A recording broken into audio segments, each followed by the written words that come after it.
So what are block diagrams and how do I use them in our nature journal? Block diagrams are a way of visualizing places and ideas. And if you were somebody who liked to doodle cubes when you were sort of sitting around with a pad of paper, this may be the technique for you. So we're going to just start off with doodling some cubes. We're going to start off just with some doodling, and that's fun to do. And then what we're going to be doing is carving into that space to create a place. Let me show you an example of a.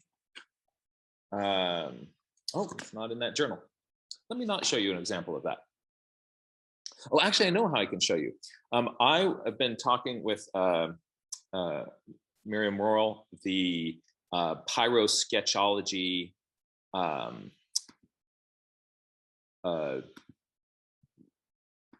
nature journaler fire ecologist, Miriam Morrell. And she recently sent me, she's working on this really cool project where she's creating curriculum materials for teaching people about living with fire and fire safety in a way that is kind of conscious of trauma that people have experienced with it, and ties in nature journaling to that. And as part of this, she was developing these visuals. And let me see.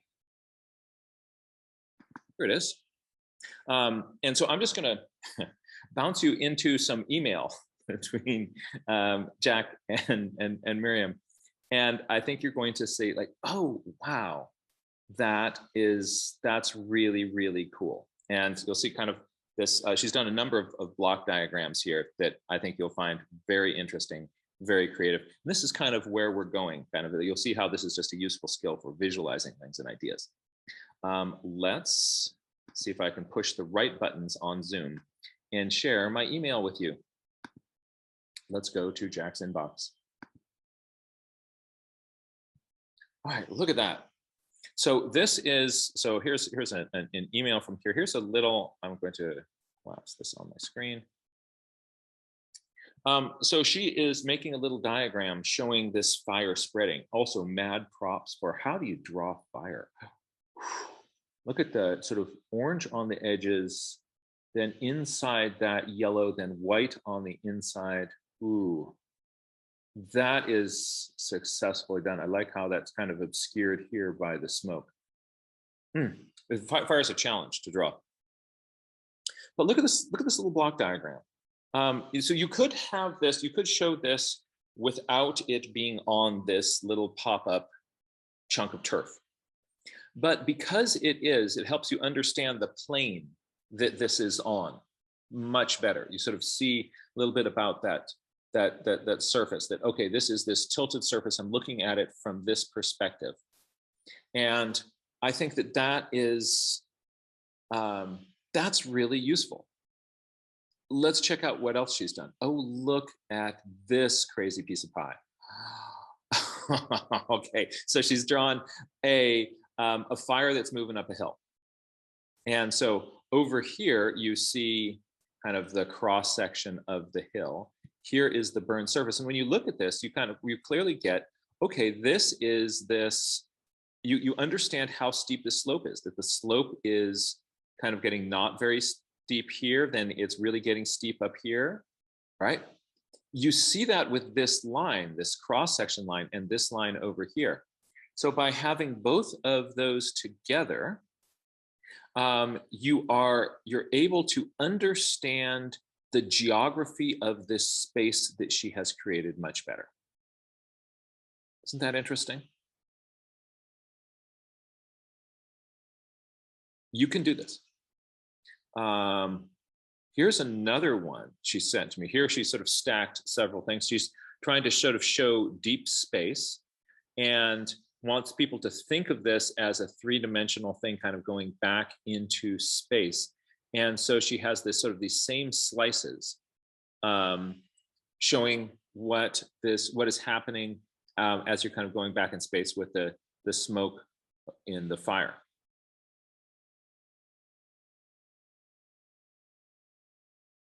Wow. Can't breathe out there. Here, still some smoke clearing. It's going to get better. So same thing here, similar to that diagram we saw before. Look at that. You can sort of, you immediately understand the steepness of this slope. Now just put your hand over that part of your screen on the right where you see the cross section through the hillside. And just imagine you had that bit of forest in front of you. You would not have any real indicator of the steepness of that, would you? It'd be hard to show. How do you show on a slope that is facing towards you? Imagine you're looking out at a hillside and you're seeing it. There's a sharp cliff coming down straight towards you, then a little flat plane, then a sharp cliff, and then a flat plane coming out towards you. How would you show what is the cliffs and the plains?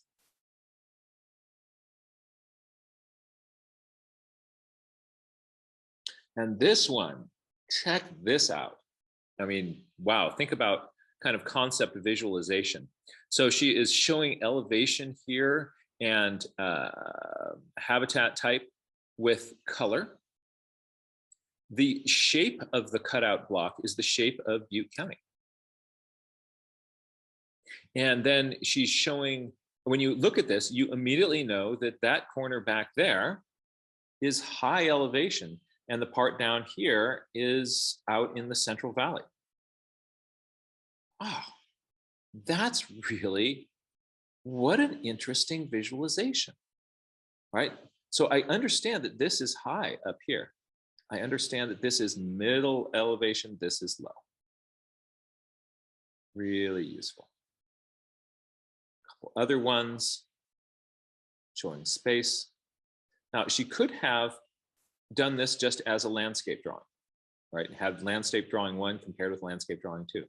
But with this, notice how it really makes us understand that we're looking through deep space. So you can learn more about Miriam's work if you go to, I'm just going to click on her little link here. This is pyrosketchology.com. Isn't that a fun name? And it just bounces you over to her website. If you want to learn more about what she is doing, you can go there. And so she's got these interesting things you can explore: nature journaling before a fire, nature journaling during fire. I really, I think this is just absolute, just brilliant, brilliant, brilliant work. And also really important and timely as we are now trying to sort of understand our relationship towards fire itself. So those are some pictures of some block diagrams. They can be done on large scale, they can be done on small scale. We'll be investigating some of that. Let's start by constructing just playing with some cubes. And we'll make some little 3-dimensional looking shapes on our 2-dimensional piece of paper. I'm going to bounce to this cam. And is that going to be, let's see, sort of size. I'm going to just pause for a moment. And yesterday I wanted to be closer to my work, and today I think I need to be further away. So I need to switch. A second here.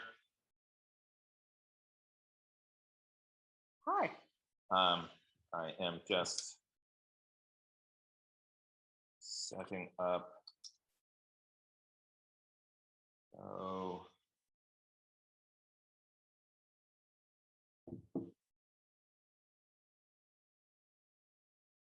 All right.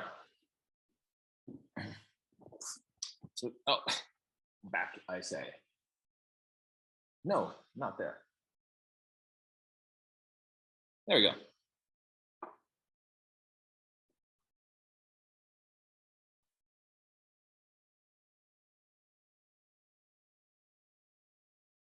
Pause for station identification chest.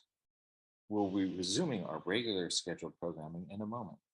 Okay, this works. All right, so let's just start with kind of cube doodles. So if I am looking at a cube straight on from the front, I am going to see a little box. But wait, if I kind of rise up a little bit, I'll start to see some of the top surface of this box. So let's kind of still have this top edge of our box right here. I'm going to start to see part of the top surface of the box, and I'm going to draw that as these two sides kind of coming in to make it, because things that are further away from you, they get smaller. I also might see that the bottom of that box is a little bit further away from me.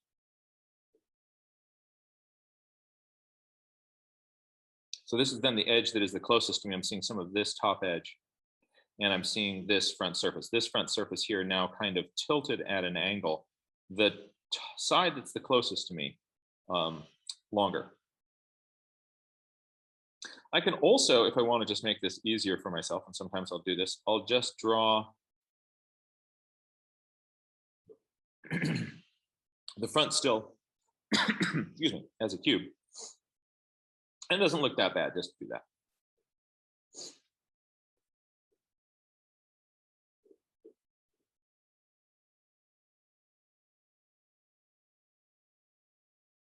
So I'm here, I'm just choosing not to really worry about how much that back surface is, how much this front surface is being distorted by my view. This one here, probably a little bit more accurate. This one here, easier to draw. And what you're going to find is that some of these really kind of easier to draw versions of these work perfectly fine in block diagrams. Sometimes just sort of thinking like, how are things going to recede, and do I need to make like vanishing points and all these other sorts?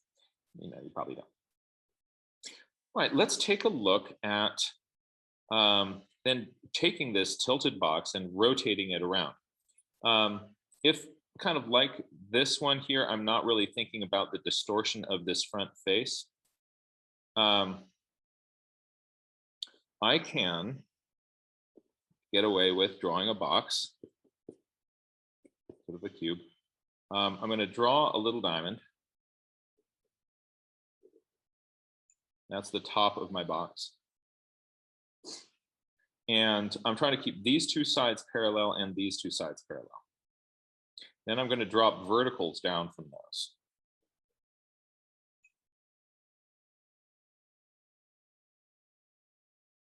So here is that box again. See, there's that box. And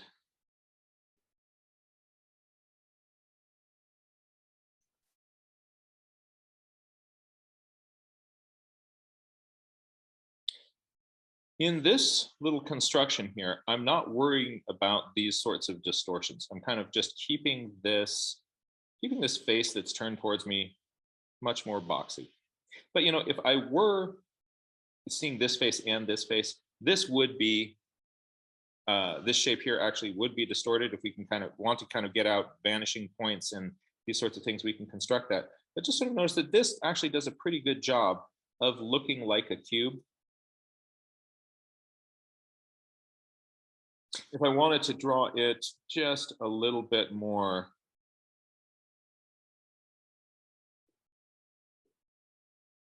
precisely, it's probable that this side that is towards me here, I'm going to sort of slant it. I'm going to slant this one here and put my diamond in.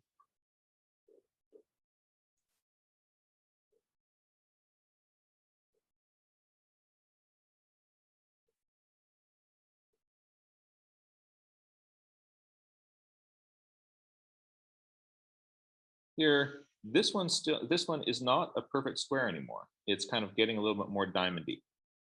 So the length of this side, the length of these sides and these sides is not the same. I diamonded it up a little bit. So diamond, diamond. So one way of kind of drawing that, another way of kind of messing around with that is you just start with this peace sign. And then I'm going to actually, instead of making these sort of square sides, I'm going to make these a little bit skinnier, drop down verticals here. And you see this angle here? I am going to keep this line here parallel with that, this one parallel with that. I'm not really worrying about these kind of going back to vanishing points. These are just for simple little kind of 3D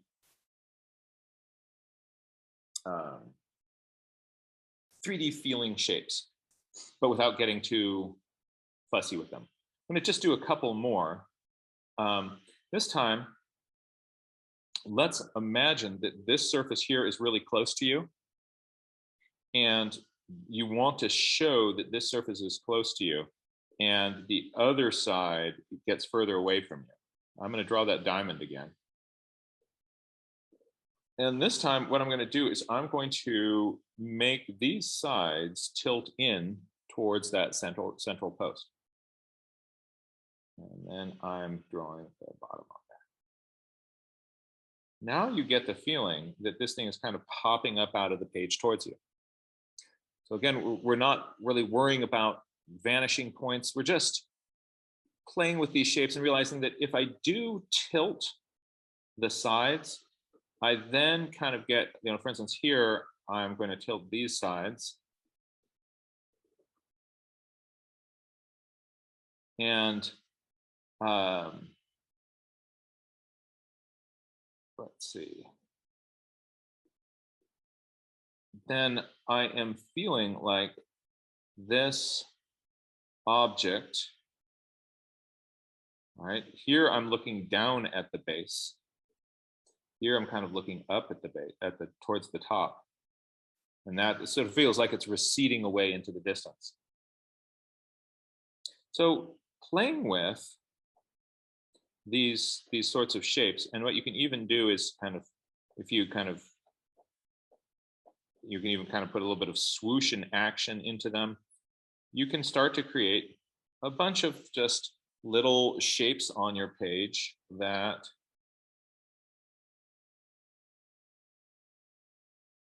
there's that surface there.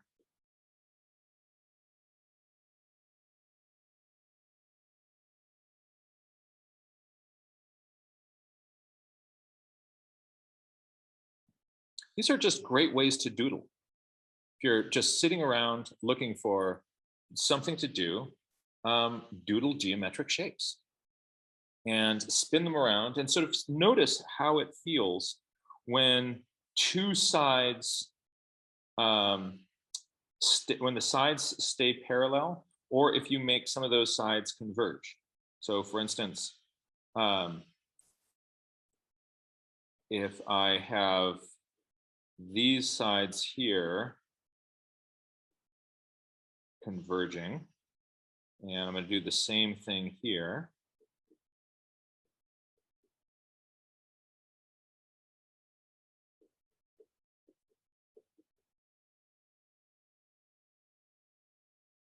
Or how does it feel if I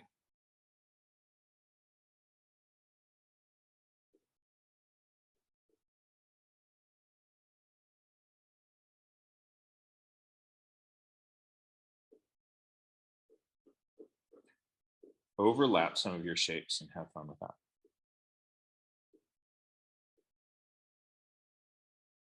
Notice yourself like, oh, that one worked better, that one didn't. That's okay. For a lot of this work, just thinking about your shapes, not, you can bring into it sort of these things narrowing where you want to, if you want to. But for a lot of these sort of block diagrams, just this little simple shape here, I'm going to draw some sort of a rectangle for the surface. I'm going to keep this side and this side parallel, this side and this side parallel. I'm going to draw these side ones. I'm going to keep these vertical. And then for these other sides, I'm going to have this parallel with this, and this parallel with this.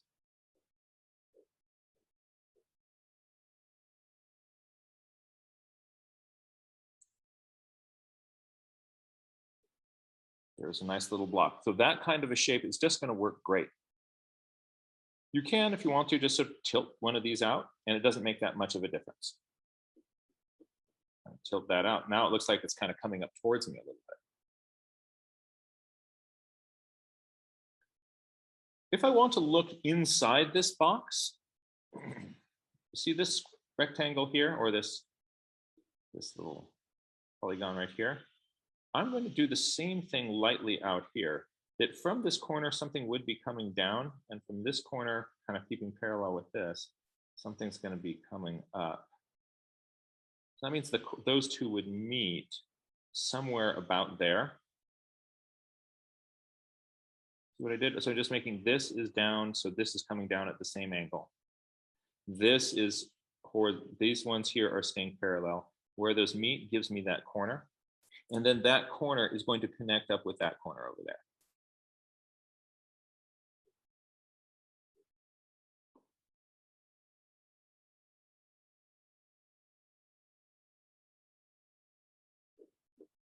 These are fun doodles to do. And you can also take some of these kinds of doodles and you can also make them into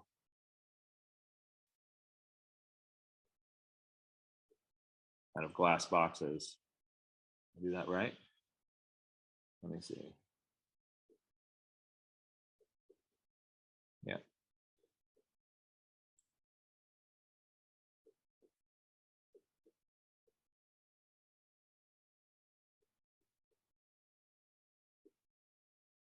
On any little cube that you made, you can make it transparent. By the way, if you're doing these back lines, just don't draw as hard and they will feel like they're kind of floating in the background.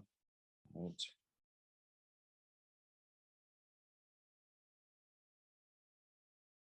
So this looks like this is the side that's closest to me. This is the one that is further away because I've done this back one lighter. Keep it light. Just sort of a suggestion of those. Notice this, if I take this line here and I make it really strong, it starts to do this sort of M.C. Escher style thing of sometimes it's flipping one way and then flipping the other. So if you don't want it to be kind of flipping both ways, keep that back set of lines lighter. So those are some fun things to do just with cubes. Well, now let's take this idea and apply it to drawing something in nature. We're going to sort of, we're going to play with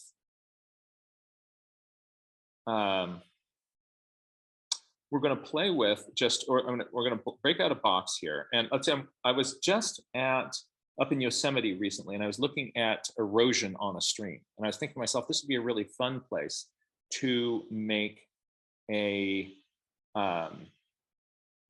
to make a block diagram of this eroding bank. So here's what I'm going to do. I'm going to start with a frame. Here I'm doing this just with I'm doing with a light colored pencil. You can use your, and I can, if I want to, I can make this kind of come in. These ones, sometimes it looks kind of playful if these ones kind of zoom out towards you, or I can keep those totally parallel. Here is, I don't want this to come down here. I want these corners to meet though. And this is I'm going to be drawing a place where a stream is meandering like this. And what happens on a stream meander like this is on the inside, you get this, what's called a depositional bar. This is a great place for a cross section. If I do a cross section across here, the cross section is going like this. This is point A and this is point B. So from A to B in cross section, what you're going to see is that at A, the stream is deeper and then it kind of comes up here. And then on this side, there's a little bank, a sort of shallow bank that is material that's been deposited by the stream. And on the other side is a little kind of undercut cliff where the stream kind of comes around and kind of is trimming this out. And then there's a little cliff up there, some little plants up there. So I want to draw, so I can do this with a map and a cross section. But the 3D thing is going to combine both of these together. Let me just block this down lightly so that I kind of know what's happening in the background here. I'm going to lightly put that in. And so if I think about this from me looking at the top of it, I'm going to say that this line up here is the height of my dirt. And so that, see this curve here on the map? I'm putting that in here.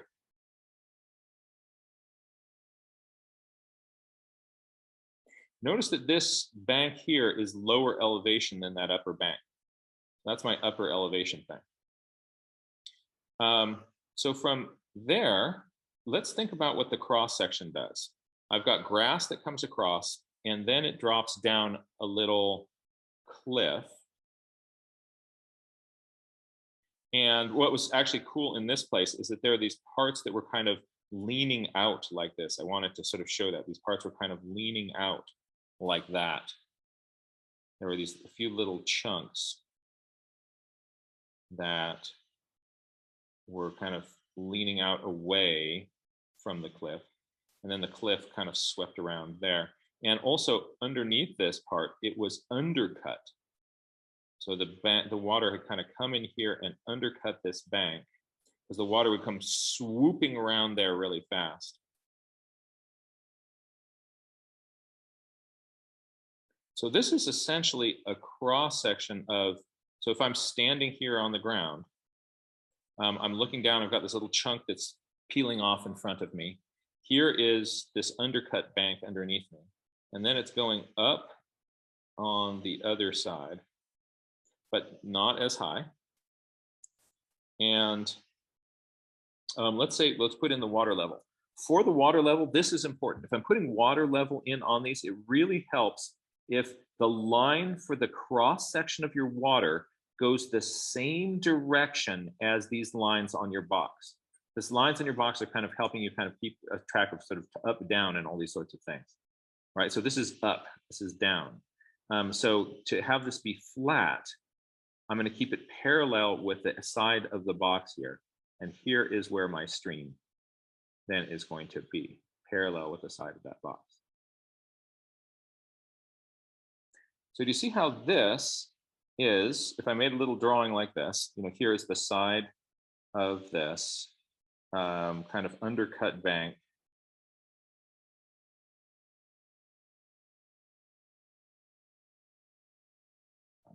I'm trying to show that I've essentially got this going on. So I've drawn this cross section. This face of my diagram is a cross section.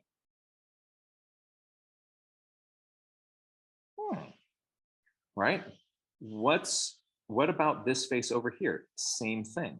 So here I've got this face right here is also a cross section of the bank over here. So I've got one cross section where you're kind of essentially on this map, I'm doing a little box like this, where we have this cross section here. Jack, we're not seeing the top of your page. Thanks. Yeah, so on my map, remember, here is the depositional bar, here is the erosional cut bank. I am making a box, dropping it down sort of like that.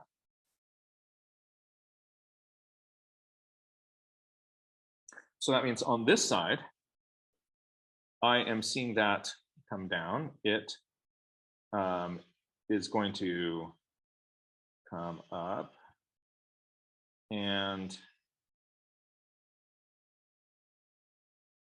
the water will be the same height. In this case, the water will be all the way across here at that same height. And here is, now I'm going to start to draw So in this, I would then see, here I'm looking at the face of this little cut bank right over here. And so that's kind of this coming down like that. And then underneath that surface is where the water comes in.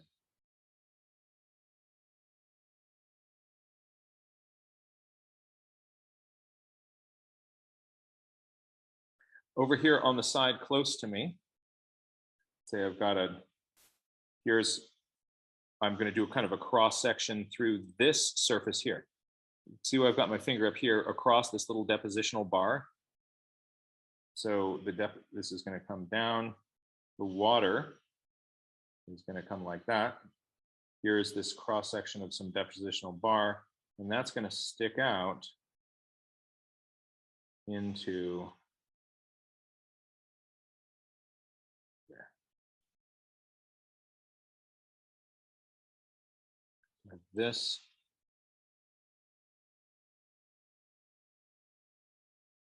Little surface cutting down. Let me go over some of these lines with a heavier pen, and you'll sort of start to see like, oh, I see. Like there's a lot of lines, and you're like, I'm getting what's going on here. Let me put in a few other features. All right, like right here, there's a little willow tree, and it's got actually some exposed roots that are going to stick out of the bank and drop down into the water, and others going to come down there. Here, for scale is me standing there, wearing a hat to protect me from the sun. Watch out for the UV rays. And I've got my journal out.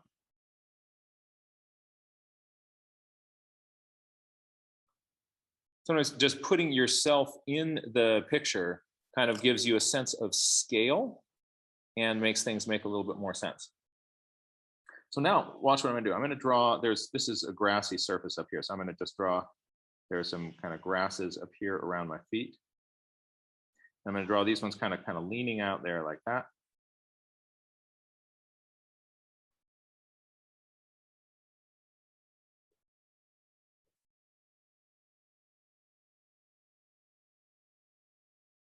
There's a place where a little bit of the bank came away. Here's the willow tree coming down. And I'm just gonna suggest there's branches, kind of willow mass up here.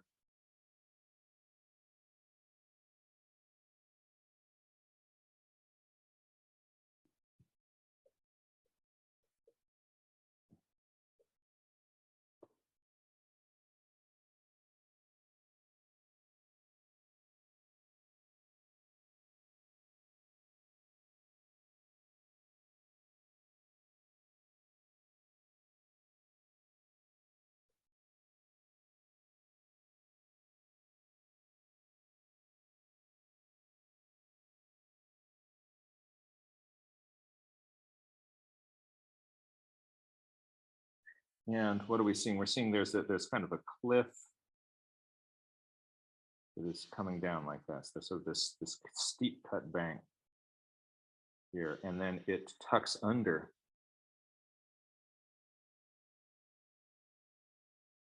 here. You see the edge of that water.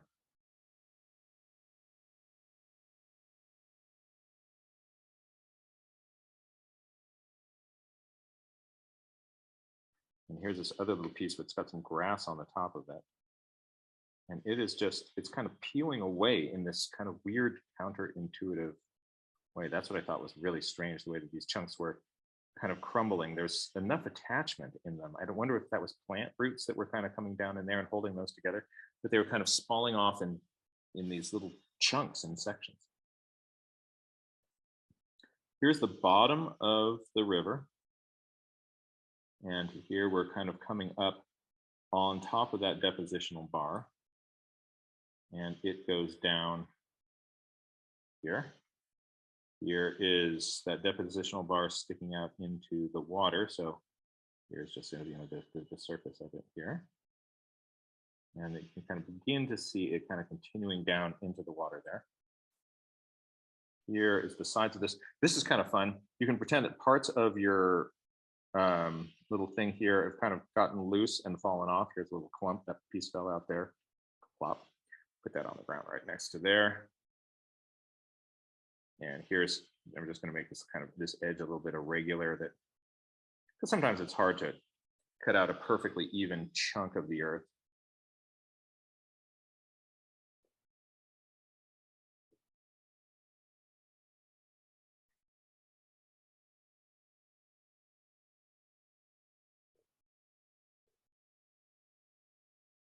And this is the line of the water. This is water.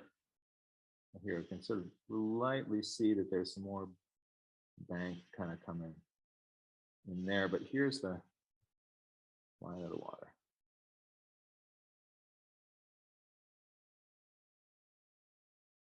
This is a pretty complex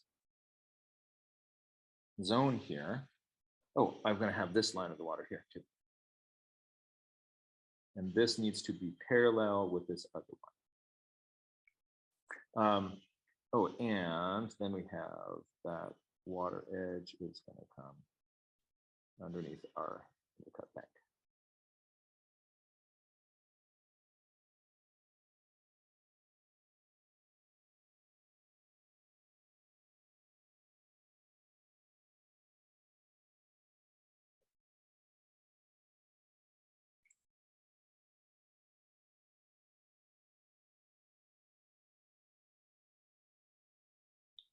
Color can help with this.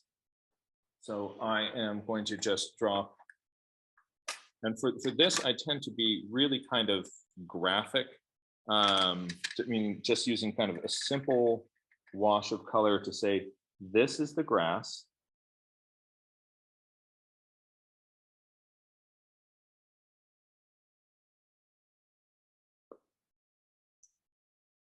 Oh, and so is this.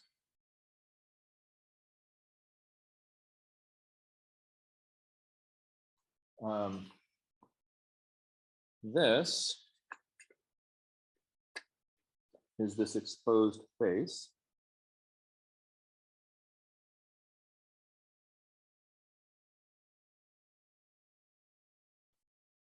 Slightly different color here in the soil that is underneath the ground.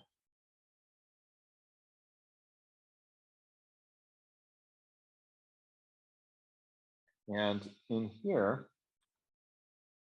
this depositional bar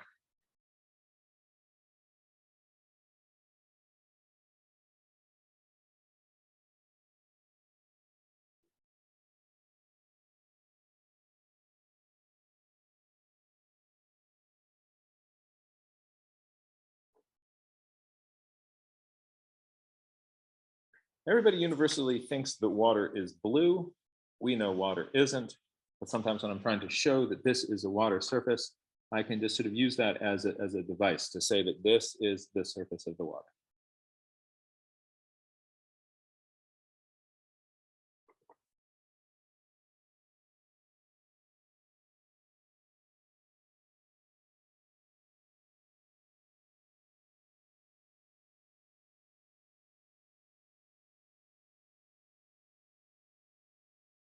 And what about this part and this part? There you're looking under the water. I'm going to use kind of a green in there. Maybe a bluish green. The blues and greens kind of playing together. You can also draw a little fish swimming around in there. And so, you know, here, based on this kind of keeping a few things parallel, the water surface had to be flat. I was able to build up this really kind of complex chunk of turf. And then I can add other notes to it. You know, for instance, I can say here, undercut bank. And sandy bar.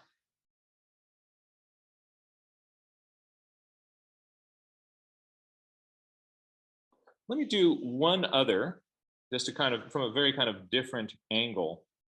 Let's say I'm looking out and I see a waterfall that's kind of cascading down, and or out in the tropics, it's coming off a steep cliff. There's some bare rock adjacent to it. Let me just do a one other block diagram and sort of show you how you might kind of construct it from a different angle, totally different sort of subject. Then it'll be up to us to sort of think of like, how can I play with this more? This time, I'm going to be kind of looking up at the waterfall. So the top edge, so my block is going to be kind of like this. If I had my vanishing point here, the vanishing. Could you push your page up just a little bit? Thanks.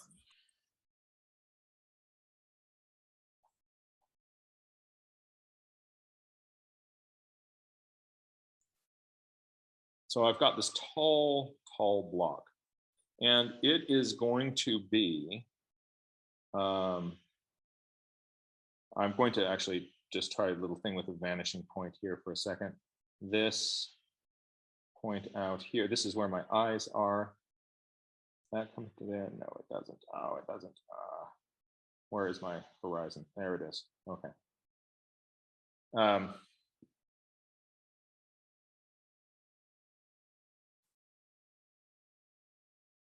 So I have this big block, and it is going to spill out into another big block. So from this little point out here, I am going to draw another line here, and I am going to have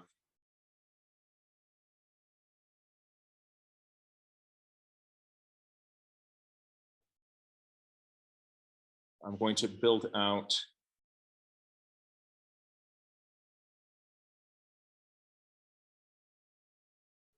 another little block on the edge of my first big block.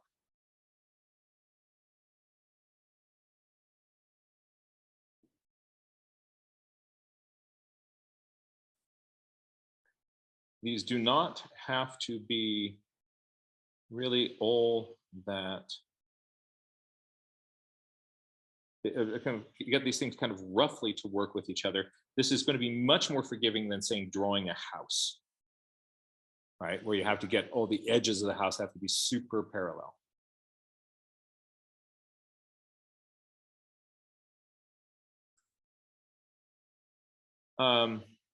Let's start with the cross section of what is happening here. There's a steep cliff that's going to kind of come down, and it is going to then get to an area where it is not as steep towards the base of the waterfall, and then it's going to go into a big pool. So very often drawing the cross section along the side of this thing is going to be really helpful. What's happening on the other side, and what is, let me put in the height of the water in this pool. That's going to be up to about, keeping this water line parallel with this, it is going to be about here. And on the other side, there is going to be, it's going to come down, it's going to come out, and it's actually going to stay higher.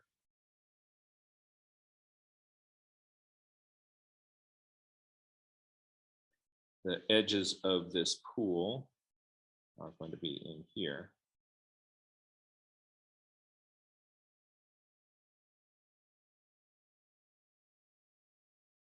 And my waterfall is going to come down somewhere in the middle, spill out here and into the pool.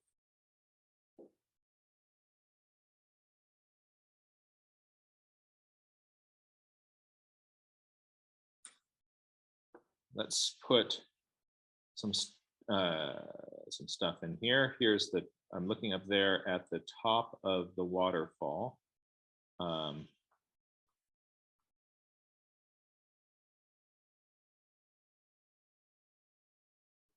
And from there, it is cascading down. Here it breaks into two little parts. And then there's sort of a splash zone where it kind of hits in here. And from there, it is sort of grading out here. There's some rocks and boulders and things in the bottom of it.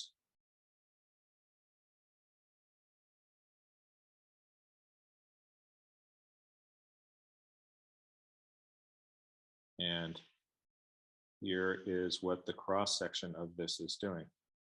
It's coming down here, gets to the, oh yeah, my waterfall then is, it's going to kind of come out across these rocks. Notice that the angle of the waterfall is first coming down like this. It hits this other part and it's coming like that.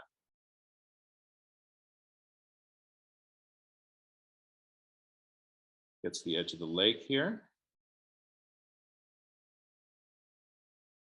And the lake is going to come up. Here's the far edge of the lake.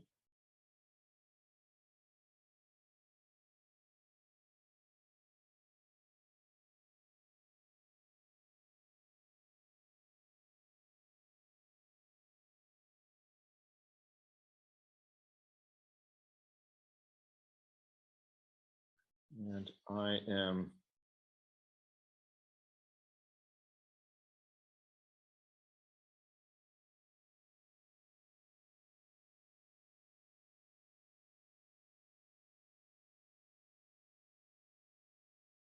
chunk of my waterfall that fell off.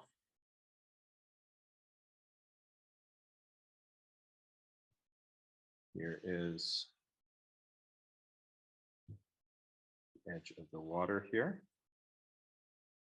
And the shore here is kind of coming up like that.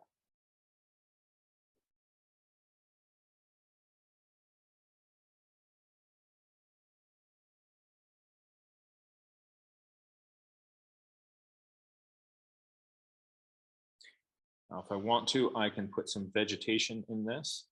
On this cliff, there is no sort of vegetation that is sticking up. When you get out into this area, you start to kind of, if I just do a cross section of it, there are a few kind of little shrubby plants. And then when you get down to the water, there are kind of grassy type things. So then I'm going to put more grassy things here around the edge of the water. Maybe there's a little creek that comes up with more grassy things on it.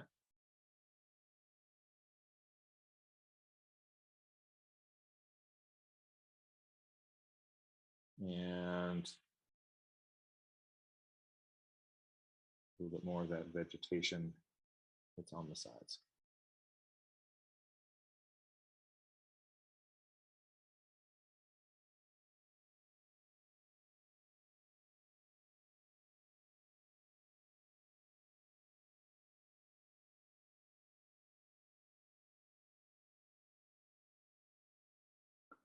A little bit of color, and that is where I'm just going to simply map what I've got going on. Here is your surface of the water.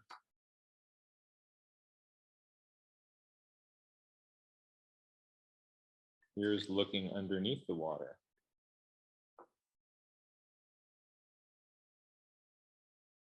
That'd be a fun place to draw in fish.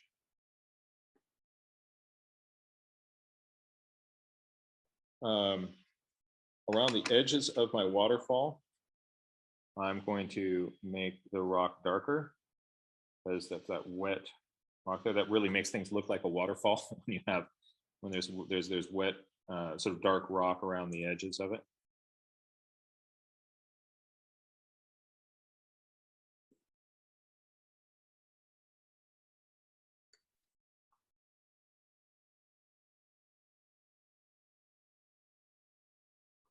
The green plants,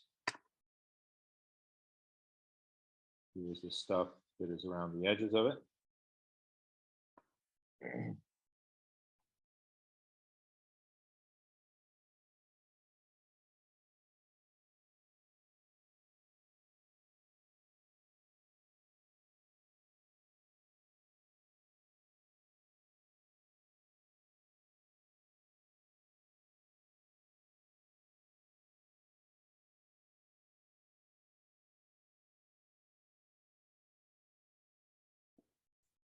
And in the rock here, we'll put in some color to suggest that there's sort of the cross section of this rock face.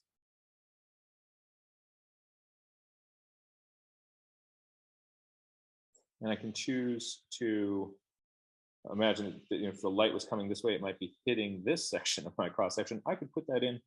I can leave this stuff here white or sort of gray. Or I could put in color here on that surface. Both probably look okay.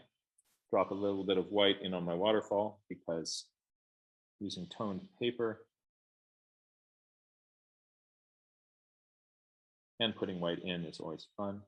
This is gouache that I'm putting in. You can see how that makes this little chunk of landscape three-dimensionally make sense. Big secrets: keep the water parallel with the sides of your box. If the water is tilted or at different heights, that's not going to make sense. Also, think about it kind of in sort of diagram form. Sometimes it's easier to so yeah, think of it like when you have a map and there's a key, you're leaving out a bunch of detail.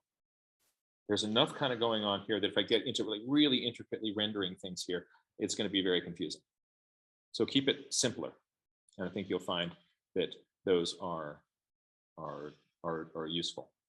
You see how it shows the steepness of things. It shows the relationship between this sort of turned view and the terrain. These are useful when you want to make a diagram of perhaps an ecosystem. You want to think about what is the relationship between where the shape of the land and the water, or the shape of the land and other natural features that are there in your system. They can be fun to do.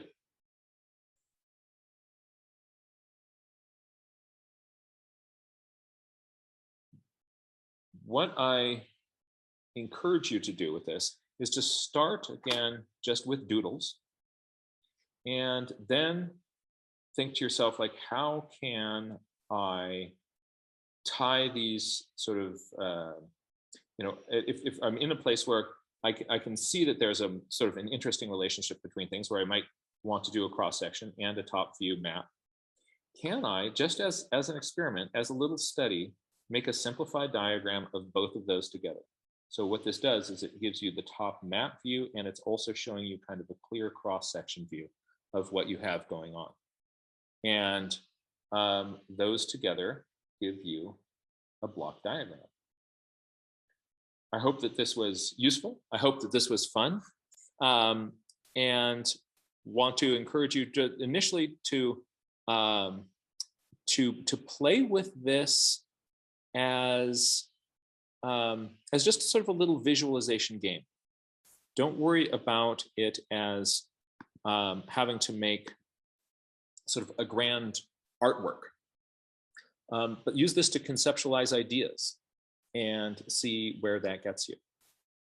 Have fun with it, and please do share these on our Nature Journal Club Facebook page if you feel comfortable doing so. It'd be really neat to see what sorts of places people can use these block diagrams in thinking about ideas.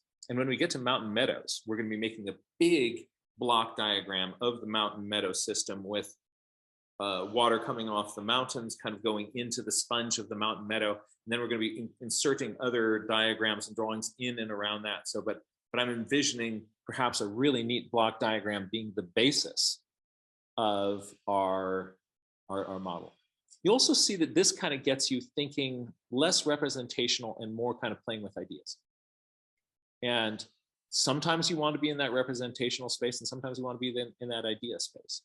And this kind of gets you kind of into that diagramming frame of mind where you're intentionally leaving things out. And that is an interesting place for our head to be. Thank you all for being here.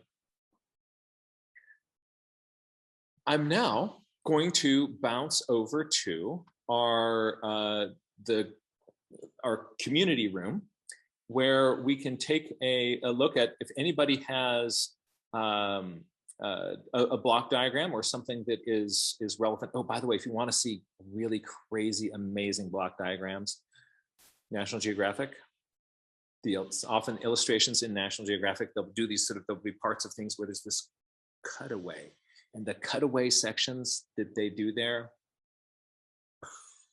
just such beautiful science visualizations, and those are really inspiring to look at.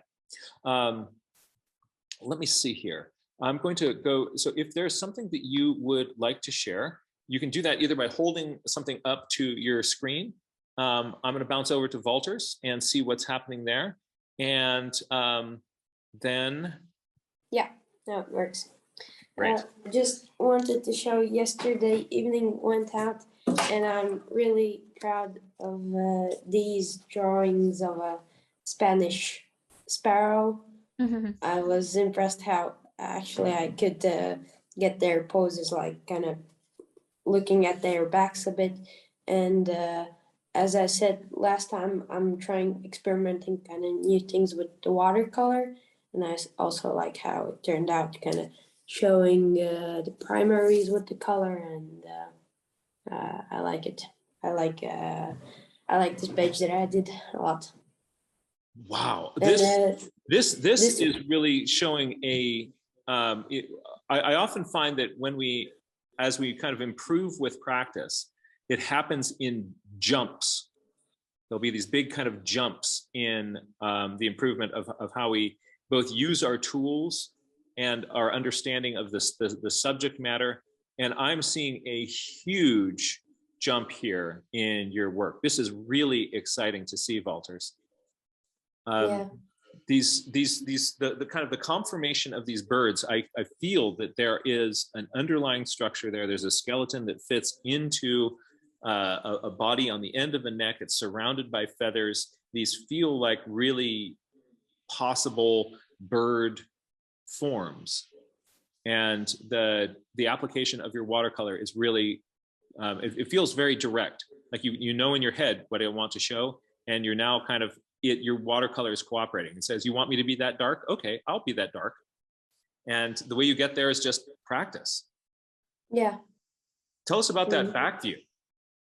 Yeah, I'm kind of trying also, I kind of put some shadows here, but I haven't yet found in my palette like good colors for shadows. So it's kind of like a mix of a light blue and gray. So it's kind of like blue grayish, something like that in the middle. But yeah, there were these back poses, and I like how they turned out. I'm usually messing up with the furthest wing. Oh, that is so hard.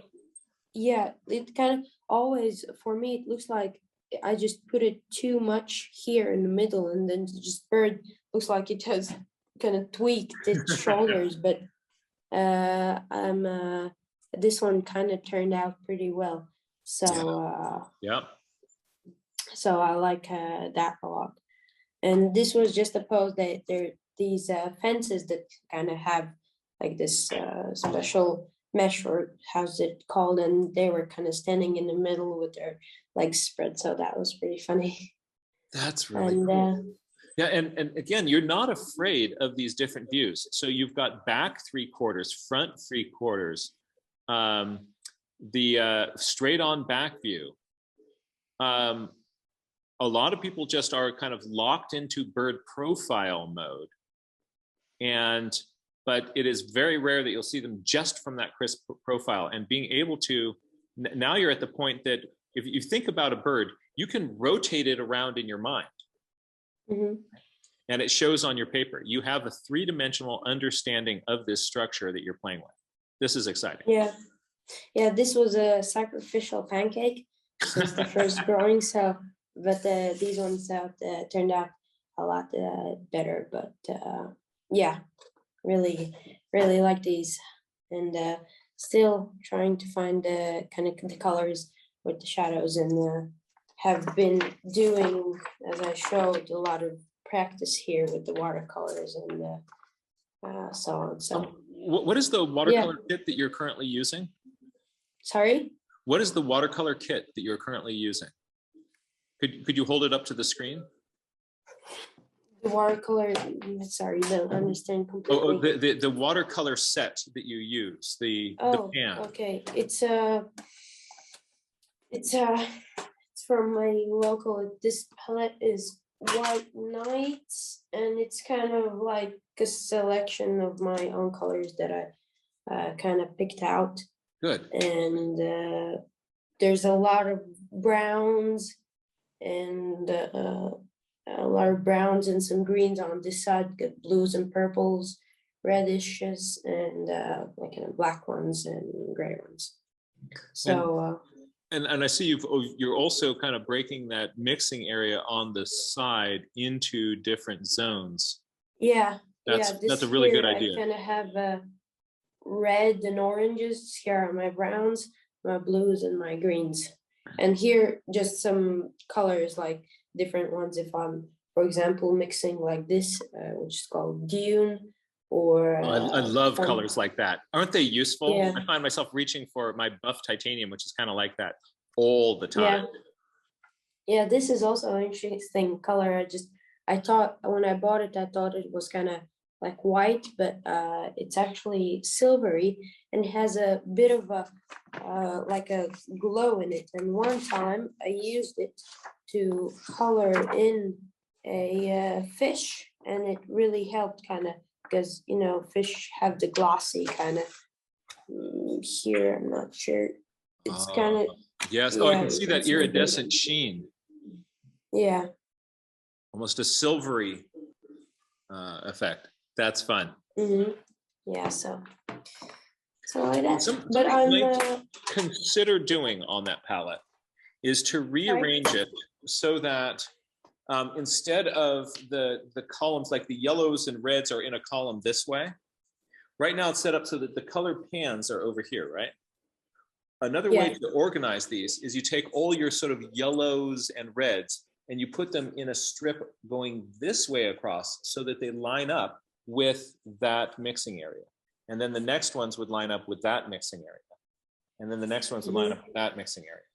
Sometimes organizing your palette so that the colors here are primarily going to go in that mixing area. These ones, do you see how this would be horizontally organized instead of vertically organized? If you're really used to the way that you do it and you like the way you do it, there's no reason to change. But I understand. So it's kind of shows it might be better to understand which mixing area is for which color. So yeah. Okay. That's cool. But I'm trying to limit down my palette, so it's so because I have a huge variety. I have like 5 reds in there. I love to just have one and then just kind of mix the colors, not just take one, but do more mixing with them. So there's there's a balance. Sometimes having more colors, like if in my palette I've got lots of colors.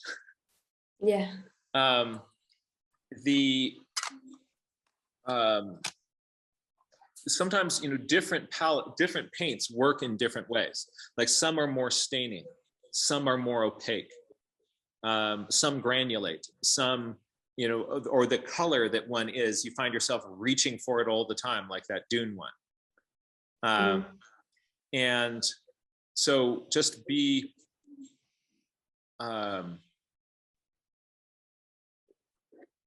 some people think that I should be able to get away with I should have like 3 colors on my palette, or other people say 6 colors on my palette. And some people really like doing that. I'm one of the folks who tends to like to have more options. Tony Foster has a small number of paints, and he does all that stuff with that little tiny, with a palette. It's that big. I'm somebody who does like to have more paints. It's just a matter of personal preference. So don't think that you're supposed to do that. If you want to, that's a good thing to do. If that's something that you're doing and you like the feeling of having fewer paints, that's great. It always bugs me though when I have two paints on my palette that are basically the same thing. Where there's not really a difference between the behavior. And I'm like, okay, one of you has got to go. And I'm gonna like, okay, you or you, you or you, you, okay. And yeah, I just think the fact that because if I take just for example one color, it's gonna just, it's not rich in a way, but if I'll kind of have fewer colors, it will make me to do more mixing so that my colors at the end are kind of richer and more vivid. That's what I think. So maybe fewer actually colors in my palette will make me do more mixing, not just taking one color and putting it on the paper. yeah, as you're making those choices, a really useful resource for you is a website called handprint.com. And there are some very strange parts of that website, but there are other parts that I find incredibly useful. It is the best analysis of individual watercolor paints across all these different brands. How is it called? Handprint.com. And Ivea has just dropped it into the chat. And you go to where the person breaks down watercolors, and paint by paint, pigment by pigment, is looking at how light fast they are compares all the different manufacturers. And it also makes sense out of the fact that different manufacturers have different common names. So the common names for paints are like the common names for the birds. There is no standardization of them. So one person can call this, phthalocyanine, and person is going to call that same paint, same base pigment. They're going to call it, Windsor blue or something like that. Turns out that each of the raw materials to make a pigment has an alphanumeric code with it. So it's a set of letters with a number after it.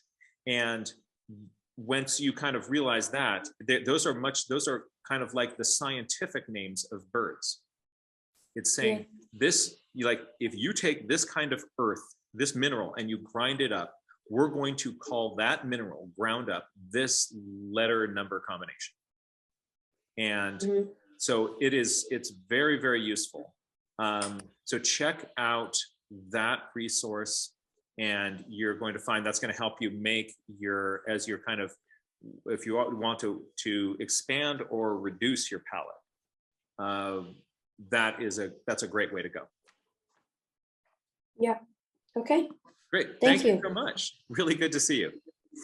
Good to see you too. All right. I'm going to bounce back over to the community page.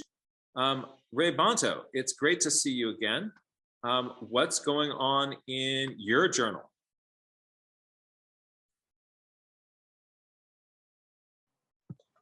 So, I just didn't have a ballpoint pen, so I had to use just a uni pen.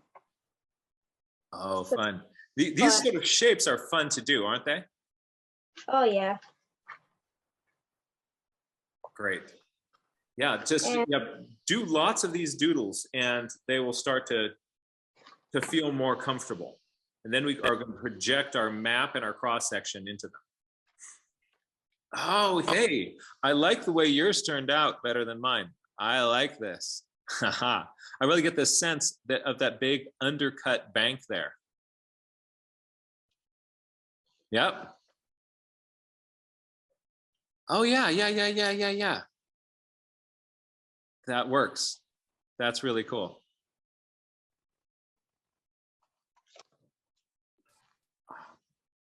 Are there any field studies that you've done that you could share?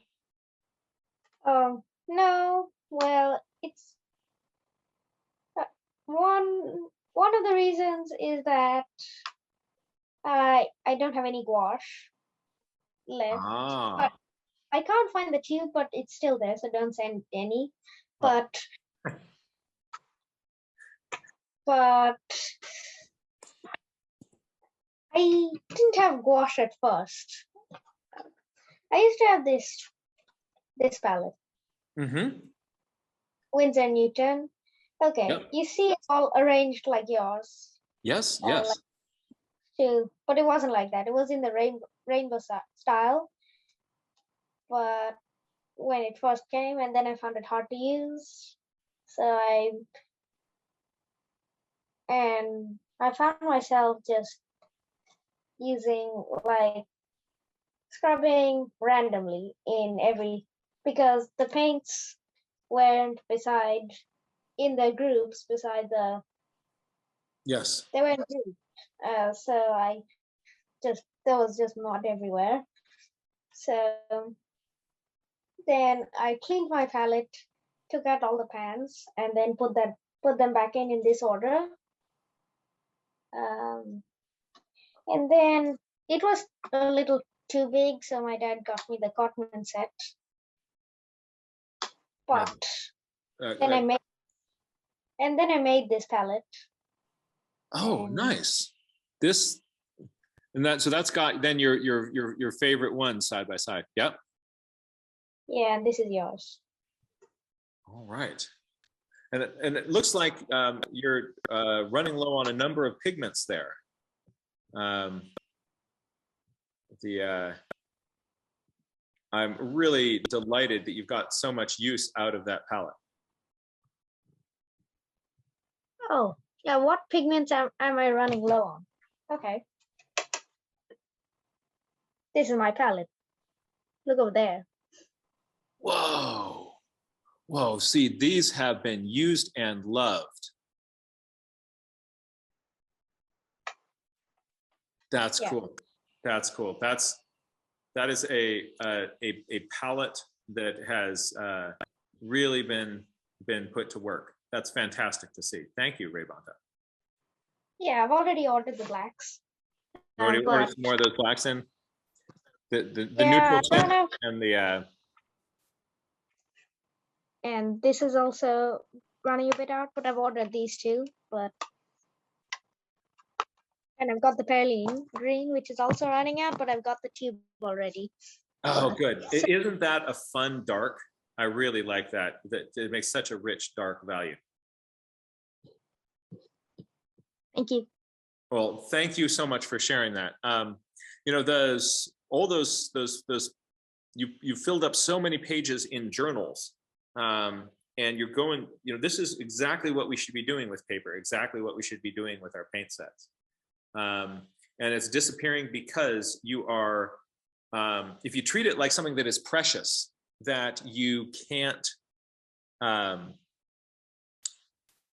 as a precious thing that you have to protect, then we don't really use it, right? I love to see a palette like that that is used. So very, very good job.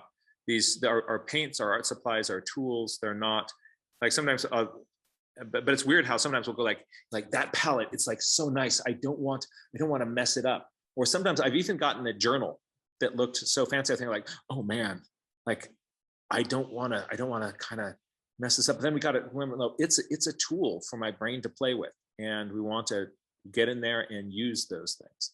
And when we run out, we can always get more. Thank you so much for being with us. Really good to see you. Thank you. I'm now going to bring in the Mad Botanist.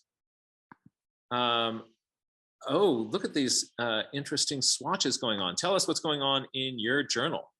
Okay, so so this was sort of came out of Brian's workshop about greens. I can't remember what part of the discussion we were on, but there were questions about colored pencils, and I happen to have a bunch of the Prismacolors. And so I thought it'd be cool because we were all comparing supplies to just like do the swatches of just at first the Prismacolors, because I keep them in kind of a special little bundle back when I thought I needed them more in the field because of the big variety of them.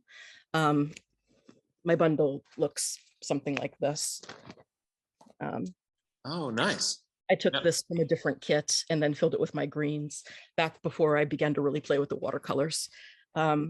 So I started out by doing that, but then I thought, wouldn't it be good if I just had all my media on the same page? So I didn't stop at my Prismacolors.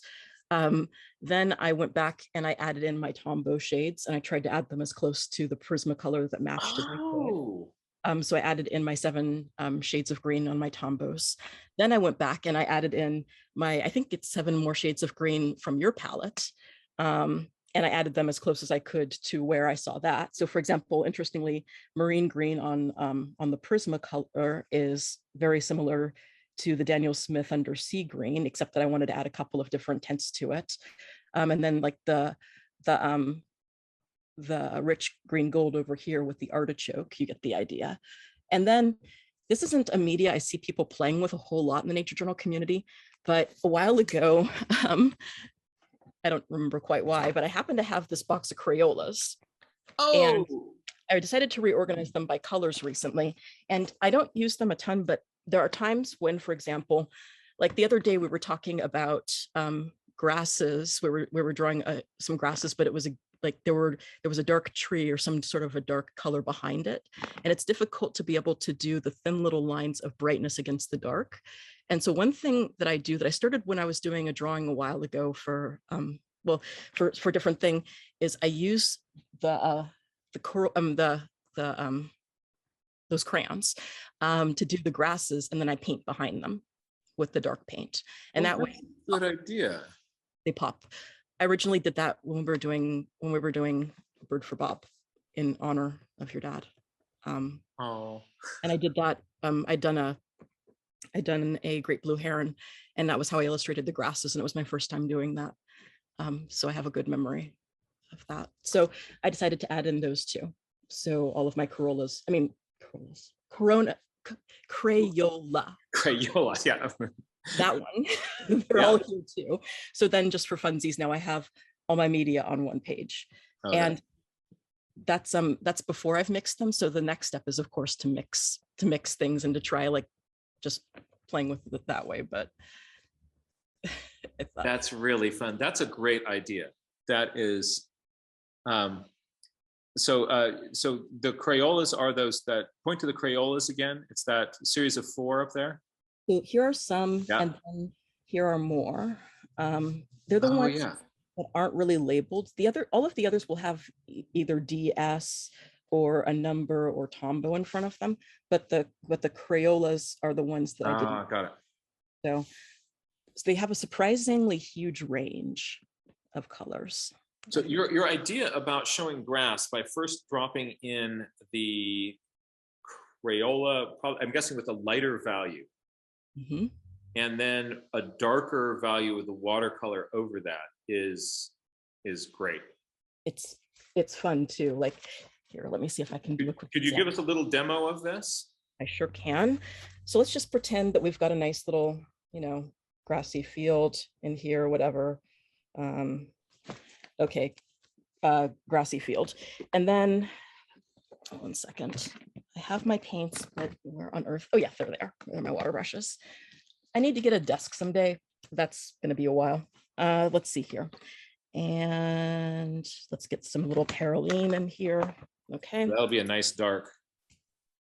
And then let's see. This this water brush I need to do some work on, but then, sorry, my water brush, I'm having some issues, but let me try to do this again. Sorry, and I thank you for your patience. No, it's not a problem at all. So what Evea is doing is she's using the watercolor, the crayons as a wax resist. The crayons are very waxy, and so when she puts that on, the watercolor doesn't like to stick on top of waxy slick paper. So when she presses that into it, she gets, so there's, oh, look at that. Boom. There we go. You see what just happened out there? So notice that her, the waxy parts are, because of the wax in there, they're staying that bright green. Isn't that tricky? That's really cool. Now, Jack, you've been waiting really patiently with your microscope there, and we'd love to hear what you've got to say and what's up with you. Good. While everybody else is sharing, I was observing some of my microscope slides, and one of my slides I realized was pine pollen, and a few. So remember you said you wouldn't tell us what character it was? Yes. I found some pine pollen, and it looks to me like I did a little sketch of it here, like Mickey Mouse. Yes, the Mickey Mouse pollen. I guess that. That's what you were thinking, Ray Bonto? Yeah, I told you that day. You're like, oh, it's Mickey Mouse. Yeah, isn't that so? Jack, let's see that pine pollen sketch again. Yep, that's pine pollen with those big ears. Why? Because we like you. That's so cool. Yeah, I was looking through the microscope slides, and I was like, wait a second. That's neat. And it's fun when the pine trees around your house let pollen out, and it gets stuck in puddles and things. You can just go out and really easily you can easily collect pine pollen from puddles. Sometimes there's even these yellow rings around puddles and things if you're in a really piney, polleny area. And then yeah, so for folks are wondering, what are we geeking out about here? So Jack was looking through his microscope at the shape of pine pollen, and the pollen of pine trees has the shape, as Jack drew, of Mickey Mouse. It's the Mickey Mouse pollen. So different pollen grains have different shapes and structures, and the Mickey Mouse one is from pine trees. That's really cool. Yeah. Well, thank you so much for sharing that. So that's all I really want to say. Great. Good to see you. Let me see here, jumping back to the gallery. Xenia, thank you so much for being with us. Hey there. Hi, John. So I've been working with graphite a lot, like graphite pencils, and I've been practicing by looking at photographs of animals and drawing them in detail. And I'm really proud of this one that I drew, so I wanted to share it. Oh, wait, turn it a long way so we can see more of it. There we go. And hold it a little bit closer to the screen so we can zoom in on the details. Oh, look at this. This is patience. And you also managed to keep the whites white. Yeah, I have a really hard time with that because usually there's two types of people who press really hard with their pencils and people who press really light, and I press really, really hard. So it was difficult. Hold that up again. Look at those textures. Doing a study careful with your finger on the tentacle there. Don't want it to smudge. Yeah, there is so much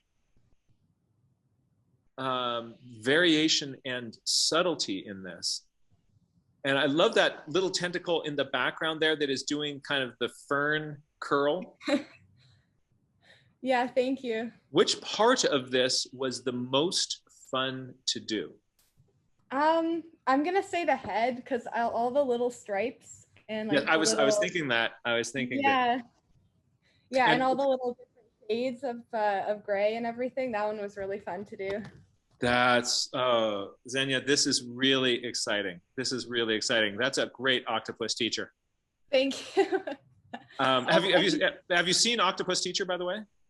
I haven't, but it's on my list of things to watch. All right, I would bump that to the top of the pile. I think after spending that much time looking at that, you'll have some fun with that. I don't usually recommend that people go inside and watch a movie, but that's got some really powerful messages in it, and I think you'd really enjoy it after looking that closely into it. So show us your toolkit for doing this graphite work. Well, I was just gonna say, yeah, I have a toolkit really similar to yours that rolls up like this, and right now it's kind of crammed with Tombow markers as well because I brought it on a vacation we were on, so I crammed everything in there. But I have everything from I think like in 2H to an 8B in there, Nice. and I have a bunch of stumps as well, blending stumps, and yeah. Do you have any of the fine point erasers like mono zeros? No, I've heard of them, and I really want to get one because they seem really helpful. I think that you would have so much fun with that, and also a kneaded eraser. I have those, yeah. Okay, so yeah, if you have the kneaded eraser and you have the fine point erasers like the mono zero, you are going to be able to. It's once you've laid down your graphite, you get in there with that, and it's like you are drawing with white. Yeah. And I think you're going to just like things like that stripy area on the head. Ooh, Yeah. those are really, really fun. It's really, really exciting to see that, it looks like you just fell in love with that animal, and it shows in your artwork. So we'd love to see more. And thank you so much for sharing that. Thank you. Let me bounce over to the gallery view. And is there anybody else that would like to share something? In just a moment, I will be turning the recording off. So if you'd like to share, but don't feel comfortable being recorded, we'll do that. Let me see. All right. So to wrap up the recording, everybody, I want to thank you all for being here. I hope that this was fun for you. I hope you really enjoyed learning how to mess with some block diagrams. It's a really interesting way of visualizing ecosystems. It gets us thinking of, it's neat to be able to think of the cross section and the map in our head at the same time. Have fun.